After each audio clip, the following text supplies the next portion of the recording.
Banker bonuses are under fire again in the UK, but is the government pointing the finger in the right direction?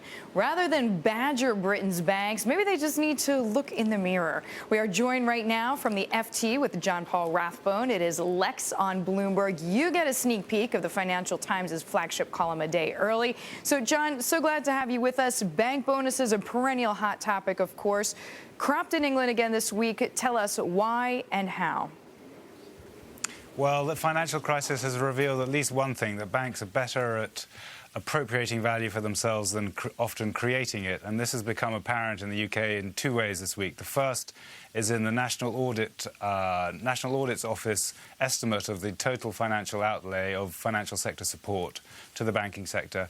And the second has been in this row between the government, which owns 70% of Royal Bank of Scotland, and its board over bonuses. What's going to happen next? Well, just going back to the National Audit Commission, first of all, its 850 billion figure is a great headline, but in fact, most important is the net outlay, which in fact is only about 40 billion, a lot of money still, but not quite the lurid headlines that are often bandied about. And then as for the bankers' pay row, the board of the Royal Bank of Scotland has threatened to resign. Whether they would be missed, given that half of them stem from Sir Fred Goodwin's days, is a moot point. But more to the point is that the government should be looking at the public sector itself. And until it has the guts to nationalise the likes of Royal Bank of Scotland, it should be looking at public sector pay scales which it can actually control.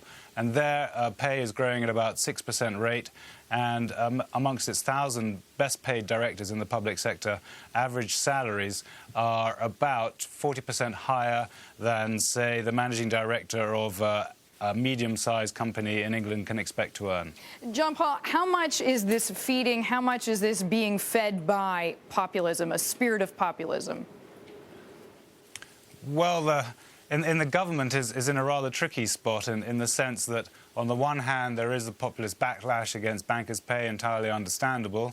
At the same time, it doesn't want to jeopardise the ability of the Royal Bank of Scotland to, say, hire and retain good talent. After all, it has a very large economic stake in the bank, and the extent to which it can recoup some of the money that it's laid out in supporting Royal Bank of Scotland depends on its shares performing rather well. So it's caught between a rock and a hard place, and you're seeing all sorts of tortuous contortions by the government itself as it tries to answer both of those camps. On the one hand, the populist backlash, on the other, the need to maximise the value of taxpayers' holdings in Royal Bank of Scotland. Paul, thanks so much. Paul Rathbone joining us there from London.